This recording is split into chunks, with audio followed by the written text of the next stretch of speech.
SSC ने CGL के लिए नोटिफिकेशन जारी कर दिया है। एसएससी की फुल फॉर्म है स्टाफ सिलेक्शन कमीशन, ये, और सीजीएलई की फुल फॉर्म है कंबाइंड ग्रेजुएट लेवल एग्जामिनेशन। दोस्तों बड़ी खुशखबरी की बात है क्योंकि अब वैकेंसी ठीक ठाक आ रही हैं, तो आपको मौका है कि इसको फिल करें जो भी कैंडिडेट इसके लिए एलिजिबल है। ऑनलाइन एप्लीकेशन सबमिशन जो डेट है वो है 3 अप्रैल 2023 से लेकर 3 मई 2023 तक। अब यहाँ last date receipt online application की भी दी हुई है और last date and time making online fee payment की भी दी हुई है 4 मई 2023, और ऑफलाइन चालान के लिए लास्ट डेट जो है वो 4 मई 2023 है। तो आप यहाँ रीड कर लेना इनको। टेंटेटिव जो शेड्यूल्ड टीयर फर्स्ट का यानी कि सीबीई कंप्यूटर बेस्ड एग्जामिनेशन जो होगा वो जुलाई 2023 में, टेंटेटिव की मतलब शेड्यूल जो डेट है वो जुलाई में होगा इसका एग्ज़ाम। और टीयर सेकंड के लिए मतलब टायर सेकंड कंप्यूटर नोटिस उसके लिए बता दिया जाएगा आपको। यहाँ देखिए स्टाफ सिलेक्शन कमीशन क्या जो कंबाइंड ग्रेजुएट लेवल एग्जामिनेशन होता है दोस्तों, इसमें ये ग्रुप बी और ग्रुप सी के लिए पोस्ट फिल करती है एसएससी जो है अलग अलग मिनिस्ट्रीज़ में, departments, organisation of government of India और वेरियस कॉन्स्टिट्यूशनल बॉडीज़ या स्टेटरी बॉडीज़ और ट्रिब्यूनल्स के लिए। यहाँ देखिए पोस्ट डिटेल्स ऑफ पोस्ट दी हुई है, ये डिपार्टमेंट मिनिस्ट्रीज़ के अंतर्गत जो है पोस्ट आती हैं सीजीएल के अंतर्गत। अब यहाँ देखिए इसमें असिस्टेंट ऑडिट ऑफिसर एएओ की है जो कि मिनिस्ट्री डिपार्टमेंट यहाँ दिए हुए हैं आपको, जैसे Indian audit accounts department under C&AG यानी कैक में जो ऑडिटर की असिस्टेंट ऑडिट ऑफिसर की पोस्ट होती है, असिस्टेंट अकाउंट ऑफिसर की भी इसमें पोस्ट होती है। तो ये ग्रुप बी में आती हैं पोस्ट, ठीक है। तो ग्रुप बी गजेटेड और नॉन मिनिस्ट्रियल। इसमें एज लिमिट भी दी हुई है दोस्तों 18 से 30 वर्ष इस जनरल कैटेगरी के लिए। पे लेवल 7 के लिए, पे लेवल 7 जो है वो 44,900 से 1,42,400, ठीक है। अब एएसओ की पोस्ट है central secretariat service group B में, तो एएसओ की है intelligence bureau ministry of railway, और assistant section officer AFHQ air force में है ये, और हेडक्वार्टर जो है एयरफोर्स का। CBIC CBDT income tax inspector of income tax CBDT group C, और इंस्पेक्टर सेंट्रल एक्साइज के लिए सीबीआईसी ग्रुप बी ऑफिसर के लिए ग्रुप बी पोस्ट है ये। तो यहाँ देखिए पे लेवल 6 है, तो यहाँ सब इंस्पेक्टर की है, junior intelligence officer, section officer, तो सीबीआईसी में भी एग्जीक्यूटिव असिस्टेंट, रिसर्च असिस्टेंट। पे लेवल 5 में पोस्ट है ऑडिटर की है, अकाउंटेंट की है, और पे लेवल 4 में पोस्टल असिस्टेंट, सॉर्टिंग असिस्टेंट, पीए और SC, senior secretariat assistant, upper division clerk, tax assistant, sub inspector, ये सीबीडीटी और सीबीआईसी में टैक्स असिस्टेंट की, और सब इंस्पेक्टर की जो narcotics ministry of finance. Syllabus के बारे में और स्कीम ऑफ एग्जामिनेशन उसके बारे में भी बताऊँगा। अब यहाँ देख लेते हैं पहले कि आपको जब आप फॉर्म फिल करोगे तो किस तरीक़ा से आपको फिल करना है, पहले उसके नोटिफिकेशन को ढंग से पढ़ना है। एज लिमिट देखिए क्या है कि 1 अगस्त 2023 को आपको जो 18 साल पूरी होनी चाहिए। अब यहाँ एज जो है एज लिमिट इसकी दी हुई है, एज लिमिट इज़ 18 to 27, ठीक है, और 18, 20 to 30 सभी की अलग अलग हैं दोस्तों, अलग अलग कैटेगरी के लिए। यहाँ आप रीड कर लेना। फिर है SC ST OBC, इनके लिए कुछ रिलैक्सेशन है वो यहाँ दिया हुआ है। SC ST के लिए 5 साल, OBC के लिए 3 साल, ठीक है। PWD 10 साल, ठीक है। OBC PWBD 13 साल। तो एडिशनल परमिशेबल जो रिलैक्सेशन होता है, कोई सेंट्रल गवर्नमेंट एम्प्लॉई है, ठीक है, स्टेट गवर्नमेंट एम्प्लॉई है, तो उनके लिए अलग से दी हुई है up to 40 years of age और अप टू 45 ईयर्स एज। 1 अगस्त 2023 को आपकी जो है क्वालिफिकेशन पूरी होनी चाहिए। असिस्टेंट ऑडिट ऑफिसर और असिस्टेंट अकाउंट्स ऑफिसर यानी कि इनकी पोस्ट के लिए जो क्वालिफिकेशन है वो बैचलर डिग्री रिकॉग्नाइज्ड यूनिवर्सिटी और इंस्टीट्यूट से, और या डिज़ायरेबल जो क्वालिफिकेशन है जैसे चार्टर्ड अकाउंट और कॉस्ट और मैनेजमेंट अकाउंट और कंपनी सेक्रेटरी मेंबर्स के लिए इसमें मास्टर डिग्री होनी चाहिए। जेएसओ की पोस्ट के लिए बैचलर डिग्री किसी भी सब्जेक्ट में और institute with at least 60% marks in mathematics eight 12th standard, मतलब यहाँ या तो 12th स्टैंडर्ड में जो है मैथमेटिक्स में 60% के साथ कम से कम आपकी 12th होनी चाहिए, या बैचलर डिग्री, ठीक है, बैचलर डिग्री में, और या फिर ये कह रहा है bachelor degree in any subject with statics as one of the subjects और डिग्री लेवल। बैचलर डिग्री में किसी भी सब्जेक्ट में स्टैटिक्स के साथ किसी मतलब एक सब्जेक्ट्स में से स्टैटिक्स होनी चाहिए, मतलब ग्रेजुएशन लेवल पर, और स्टैटिस्टिकल इन्वेस्टिगेटर ग्रेड 2 इसके लिए भी आपको दिया हुआ है bachelor degree in any subject with statics as one of the subject from recognised university और institute. Research assistant in national human rights commission NHRC के लिए essential qualification bachelor degree from recognised university, और desirable qualification जो है minimum 1 year research experience होना चाहिए in any recognised university. Degree in law और human rights from recognised university. सभी post के लिए बैचलर डिग्री होनी चाहिए, ठीक है, यानी ग्रेजुएशन आपकी कंप्लीट होनी चाहिए। अब दोस्तों SC ST OBC जो भी रिजर्व कैटेगरी में है वो अपना सर्टिफिकेट बनवा लें, ठीक है, जिससे आपको दिक्कत ना हो बाद में, क्योंकि डॉक्यूमेंट वेरिफिकेशन में बहुत दिक्कत होती है। तो इसलिए पहले ही आप सभी डॉक्यूमेंट्स को बना के तैयार कर लें और तभी आप फॉर्म फिल करें। हाउ टू अप्लाई, कैसे जो है अप्लाई करना है, ये SSC की वेबसाइट दी हुई है दोस्तों, इस पर क्लिक करें। ठीक है। तो इस पे जाकर आप फॉर्म फिल कर सकते हो। अब यहाँ फोटोग्राफ का साइज़ दिया हुआ है कितना, JPG 20 KB और 50 KB। यहाँ 3.5 इंच से सेंटीमीटर विथ होनी चाहिए, 4.5 सेंटीमीटर हाइट फोटोग्राफ की। फ़ी कितनी भरनी है आपको, एप्लीकेशन फ़ी है 100 रुपये। और SC ST और वुमेन के लिए जो है कोई फ़ीस नहीं है। अगर आप करेक्शन करते हो फॉर्म में, ठीक है, और तो उसके लिए चार्जेस होंगे।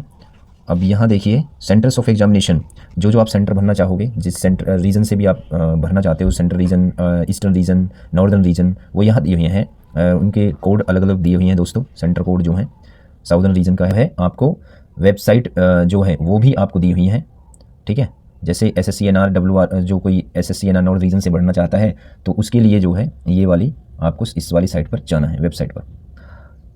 नेक्स्ट है स्कीम ऑफ एग्जामिनेशन।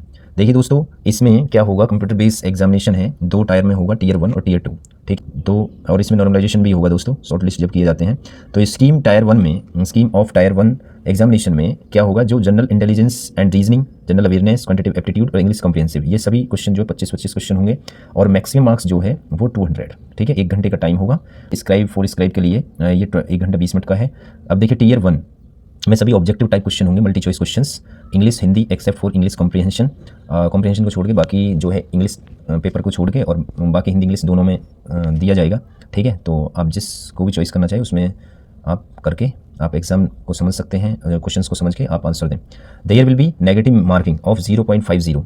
अब इसमें नेगेटिव मार्किंग होगी, ठीक है, 0.50 की ईच क्वेश्चन के लिए। अगर आप गलत करते हो तो एक क्वेश्चन का जो नेगेटिव मार्किंग होगी गलत के लिए तो 0.50 यानी कि सही में से काट लिया जाएगा। देखिए स्कीम ऑफ टायर 2 एग्जामिनेशन। अब पेपर फर्स्ट में सेशन 1 2 घंटे 15 मिनट का है। इसमें देखिए सेक्शन 1 में दिया हुआ है मॉड्यूल 1 और मॉड्यूल 2। अब मॉड्यूल 1 मैथमेटिकल एबिलिटीज़ और reasoning and general intelligence module 2 में। फिर इसी में जो है दोस्तों पेपर फर्स्ट में ही सेक्शन 2 होगा इंग्लिश लैंग्वेज और कॉम्प्रिहेंशन और मॉड्यूल 2 जनरल अवेयरनेस। यहाँ आपको नंबर ऑफ क्वेश्चंस दी हुई हैं। जैसे सेक्शन 1 में टोटल 60 क्वेश्चन आएंगे, ठीक है। मैक्सिमम मार्क्स जो है एक क्वेश्चन जो है 3 मार्क्स का है, तो टोटल 180 मार्क्स का हो गया सेशन 1 में। अब सेशन 1 में सेक्शन फर्स्ट जो है वो टोटल 180 मार्क्स, सेक्शन 2 जो है इसका तो मॉड्यूल 1 45 का और मॉड्यूल 2 इसमें 25 क्वेश्चंस। अब ये टोटल क्वेश्चन 70 हैं और टोटल मार्क्स इसके 210। सेक्शन 3 में कंप्यूटर नॉलेज मॉड्यूल भी होगा, 20 क्वेश्चन आएंगे, 60 नंबर का होगा। सेशन 2 में इसमें सेक्शन 3 है तो data entry speed test module होगा, 1 डाटा एंट्री टास्क। फिर है पेपर सेकंड में स्टैटिक्स होगा, स्टैटिस्टिक्स, ये 100 क्वेश्चंस आएंगे 200 मार्क्स की, ठीक है। इसमें टाइम दे रखा है 2 घंटे का है फॉर ईच पेपर। पेपर 3 में general study finance and economics का, ठीक है, जो इसके लिए एलिजिबल होंगे वो इस पेपर 3 को देंगे। Paper first is compulsory for all the post, सभी पोस्ट के लिए कंपलसरी है पेपर फर्स्ट। और paper second will be only those candidates who apply for the post of junior statistical officer in the ministry of statics और programme implementation.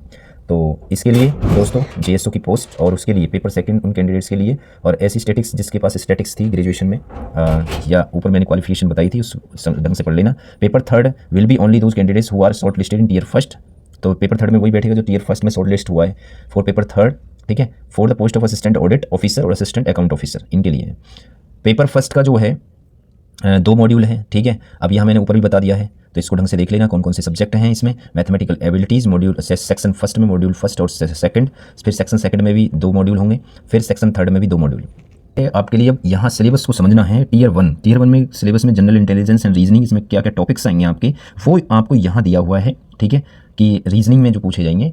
अब visualisation, spatial orientation, problem solving, analysis, judgement, decision making, memory, discrimination, observation पढ़ लेना। General awareness के बारे में भी आपको दिया है questions. In component will be aim testing the candidates. तो इसमें culture, geography, history, economics, scene, general policy और साइंटिफिक रिसर्च के बारे में। क्वांटिटेटिव एप्टीट्यूड में आपको देखिए दोस्तों ज़्यादातर जो है इसमें क्लास 10th लेवल तक का मैथ जो है वो आता है, ठीक है। तो आप क्लास 10th लेवल तक का मैथ जो है ढंग से कर लीजिए क्वांटिटेटिव एप्टीट्यूड के लिए। और मतलब 7th और 8th का बहुत इंपॉर्टेंट है इसके लिए। जो फर्स्ट अगर Tier 1 का एग्जाम दोगे तो 7th 8th क्लास में से भी बहुत पूछा जाता है। इंग्लिश कॉम्प्रिहेंसिव Tier 2 में जो सिलेबस होगा वो mathematical ability, number system, fundamental arithmetic operation, algebra, geometry और मेंशुरेशन, ठीक है। अब इसमें ट्रिग्नोमेट्री है, स्टैटिक्स एंड प्रोबेबिलिटी है। फिर मॉड्यूल 2 में of section 1 of paper first reasoning and general intelligence. फिर ऐसे module first of section 2 paper first English language and comprehension. फिर module 2 of the section 2 of paper first general awareness, ठीक है। यहाँ आपको दोस्तों सिलेबस दिया हुआ है, फिर module first of section third of paper first computer proficiency, computer का भी एग्जाम होगा दोस्तों, इसमें से क्वेश्चंस पूछे जाएंगे और इसका सिलेबस यहाँ दिया हुआ है। CPU central processing unit, memory, computer memory, organisation, backup devices, port, Windows explorer, keyboard shortcut, software, working with the internet, emails, basis of networking and cyber security. Paper second में statics, जिनके पास static subject होगा वो ही देंगे इसको ज़्यादातर। Measures of central tendency, measures of dispersion, moment, skewness और kurtosis, correlation, regression, यहाँ सब्जेक्ट दिया हुआ है। पेपर थर्ड में जनरल स्टडी, फाइनेंस और इकोनॉमिक्स से रिलेटेड है, 80 मार्क्स का होगा। फाइनेंस एंड अकाउंट्स और इकोनॉमिक्स एंड गवर्नेंस, ठीक है। Part B, control and auditor general of India, finance commission. आपको दोस्तों डेट ऑफ बर्थ यानी कि original valid photo ID proof having the date of birth, Aadhaar card हो, voter ID, driving licence, PAN card, ठीक है, post passport, इनमें से आपके पास जो है कोई ना कोई जो है आईडी होनी चाहिए।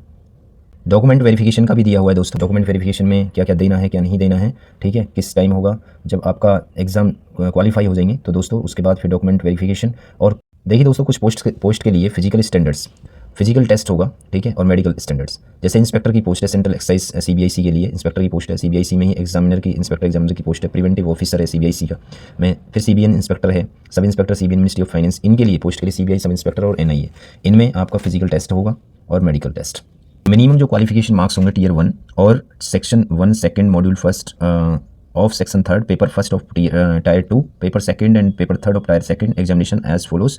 तो यहाँ unreserve category 30% minimum, OBC EWS के लिए 25% और ऑल अदर कैटेगरी 20%, ठीक है, के लिए और रिजर्व कैटेगरी के लिए। तो दोस्तों यही नहीं है तो मिनिमम क्वालिफिकेशन है, ठीक है। बाद में जो है मेरिट भी लगती है उस, तो मैक्सिमम अधिक से अधिक मार्क्स लाएं, एग्जाम में अच्छी तैयारी करें। है फॉर्म का जो फॉर्मेट है वो दिया हुआ, कैसे फिल करना है कि सबसे पहले आपको रजिस्ट्रेशन करना है, ठीक है। रजिस्ट्रेशन के लिए एक बार ही रजिस्ट्रेशन होता है दोस्तों, अगर आपने पिछले साल पहले किया है रजिस्ट्रेशन तो उसी रजिस्ट्रेशन नंबर से आप अप्लाई कर सकते हो। फिर आधार नंबर, टाइप ID नंबर, ठीक है, नेम, तो ये भरना है। यहाँ बेसिक जानकारी है, मतलब जो आपकी प्रोफाइल है एक तरीक़ा से बेसिक डिटेल है, ठीक है, वो आपकी यहाँ बेसिक डिटेल्स भरी जाएंगी। Father's name, mother's name, date of birth, education board यानी कि 10th क्लास में जो आपका नंबर है, रोल नंबर, वो भरा जाएगा। फिर कौन से बोर्ड से की है, CBSE है या UP बोर्ड है, हरियाणा बोर्ड है, जो भी है, फिर रोल नंबर। फिर उसके बाद ये है फिर वेरीफाइंग, दो बार आपको, एक बार रोल नंबर भरा फिर वेरीफाई भी करवाता है, और जेंडर, मोबाइल नंबर, फिर इसको सबमिट कर देंगे रजिस्ट्रेशन का ईमेल ID डाल के। फिर उसके बाद है दोस्तों जो एनेक्सर 3A में दे रखा है कैटेगरी आपको चूज़ करनी है, ठीक है, OBC है या अनरिजर्व कैटेगरी है। फिर यहाँ स्टेट डिस्ट्रिक्ट, तो यहाँ बेसिक जानकारी थी आपकी, फिर इसको सबमिट कर देंगे। और उसके बाद यहाँ आपको फॉर्मेट दिया हुआ है और साइन सिग्नेचर का भी दिया हुआ है दोस्तों, फ़ोटो और सिग्नेचर, ठीक है, कितने से कितने KB और विथ और हाइट भी दी हुई है, सिग्नेचर की भी दी हुई है, ठीक है। स्कैन सिग्नेचर, यहाँ स्कैन सिग्नेचर की दी हुई है, ठीक है। ऊपर जो ये है ये फ़ोटो की दी हुई है, ये जो ऊपर भरा था ये फॉर्मेट आ जाएगा। और इसके बाद, ठीक है, यहाँ आगे आप प्रोसेस करोगे रजिस्ट्रेशन के बाद, क्वालिफिकेशन अपनी भरोगे, एजुकेशनल क्वालिफिकेशन, ठीक है, आपको और कौन सा सेंटर चूज़ करना चाहते हो, कॉरस्पॉन्डेंस एड्रेस, फिर फ़ोटो और सिग्नेचर, यहाँ आप चूज़ फाइल पे जाओगे और आप अपलोड कर दोगे इनको। तो फ़ोटो के फॉर्मेट दी हुई हैं कि कौन सा सही होगा कौन सा नहीं होगा, ठीक है, कौन सा सेलेक्ट किया जाएगा, देख लेना।